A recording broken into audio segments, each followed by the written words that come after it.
Okay, earlier we did wells of knowledge. What is the biggest thing? Now we're going to talk about what is the smallest thing. What's smaller than a pygmy shrew? I've never heard of a pygmy shrew before. I don't know if any of you have, but what's smaller than a pygmy shrew?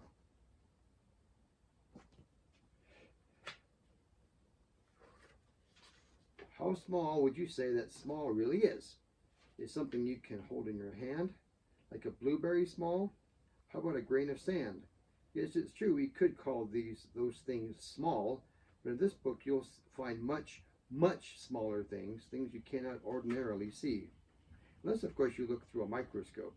An ordinary optical microscope bends light rays in a way that makes objects appear larger than they really are.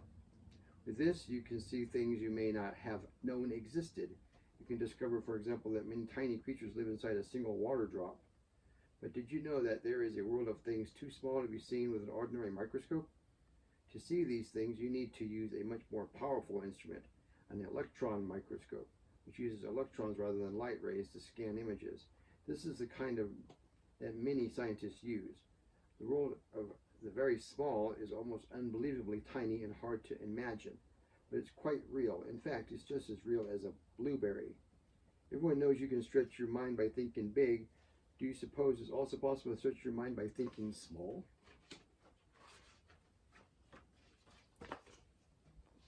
Now it says here, this is a pygmy shrew. From the end of her nose to the tip of her tail, she is only about 3 inches, 7.5 centimeters long. If you were a pygmy shrew, you'd feel mighty small. Even some toadstools would be taller than you.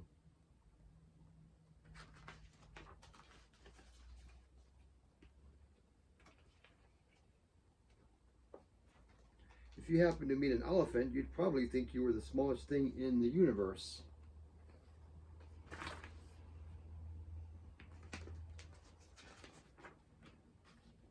Compared to an elephant, the largest land mammal, she looks very small indeed.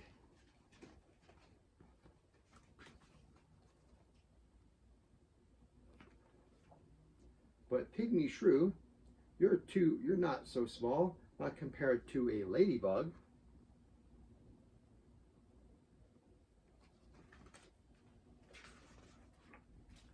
Ladybugs are a kind of beetle, and beetles are just one of the many kinds of insects. Pygmy shrews are insect eaters, but they prefer to leave ladybugs alone. They know that ladybugs have a bitter taste.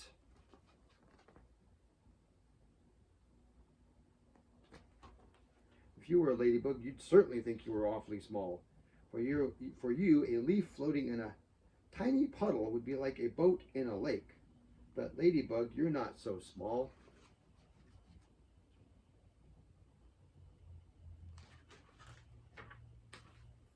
Now compared to the tiny creatures that live in those water drops on your leaf boat,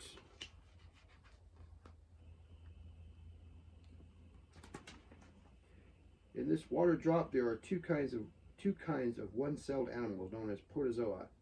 Cells are the tiny building blocks that make up living things. Most plants and animals, even the smaller ones, are made up of many millions of cells. Our own bodies are made of trillions of cells. It's a lot of zeros after the one. Here's a closer look at the protozoa. The ones that look like slippers with whiskers are Paramecia. The ones that look like blobs are amoebas. The whiskers are the Paramecia are called cilia.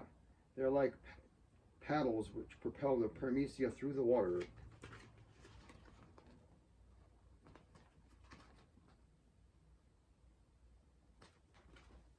Amoeba moves slowly about by pushing out a part of its body, then floating into that extended part.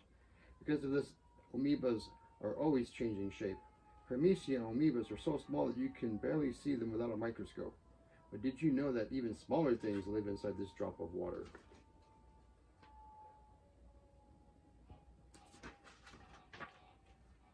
Wait, not so fast. Before we look at molecules, you have to realize how incredibly astonishingly tiny they really are. if we took just one part of this paramecia, just one part, like right there, one part of the paramecia, and made it this size, the molecule inside it would still be just a speck, like right here.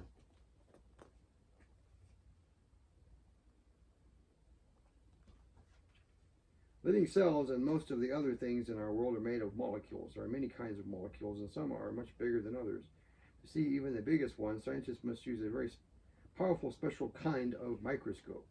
Since all living things contain water, a water molecule, the very tiniest particle of water, is one of the many kinds of molecules you would find in this bacterium. If we picked out just one water molecule, I can see that. Look at the whole thing here.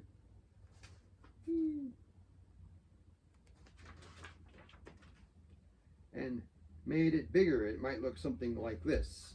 If we made it bigger.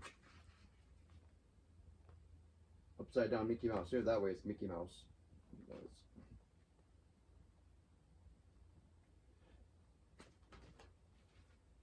A water molecule is one of the smallest molecules. It is so tiny that even in this microscopic bacterium, there would be many thousands of them. But what are those three round things that make up the water molecule? They're atoms. All molecules are made of atoms. There are about 100 kinds of atoms, and they combine in different ways to make molecules. When two hydrogen atoms combine with a larger oxygen atom, they make a water molecule like this. But even those tiny atoms are made up of smaller things.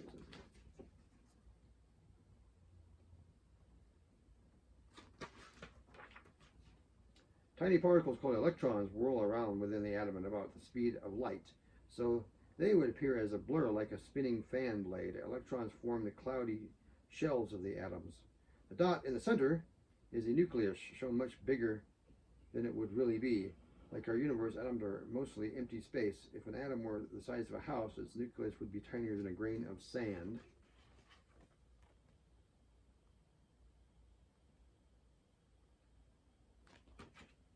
Here's a closer look at the nucleus of the oxygen atom. Now we can see it's made of even tinier particles. They're called protons and neutrons. That little right there. The number of protons determines the kind of atom. The nucleus of an oxygen atom has 8 protons. It also has 8 neutrons. Neutrons help bond an atom's nucleus together. Protons and neutrons are made of still tiny particles called quarks, with 3 quarks making up each proton and neutron. Quarks are so amazingly tiny that scientists cannot measure their exact size, but with special machines they can figure out their weight. Is a quark then the lightest particle there is? Quark? No, it's not even close. Even though their sizes are too small to measure, a quark is known to be more than 600 times heavier than an electron.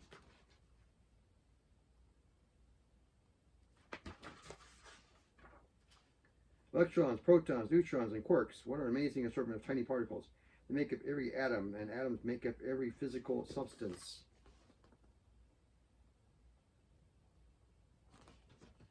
Everything that people make is made of atoms. Every car and every clock, every sink and every shoe, every boat and every ball. Everything in nature is made up of atoms. Every grain of sand and every drop of water, every tree and every flower, every person, animal, meadow, and mountain. Even our world itself is made of atoms.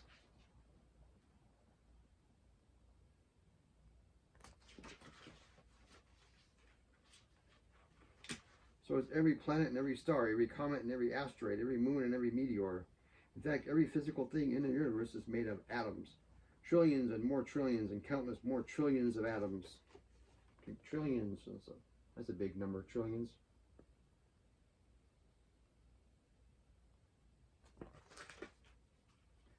How many atoms do you suppose it took to make you, pygmy shrew? He's got that expression on his face like, I don't know. His eyeballs there. I'm just a pygmy shrew. I don't know.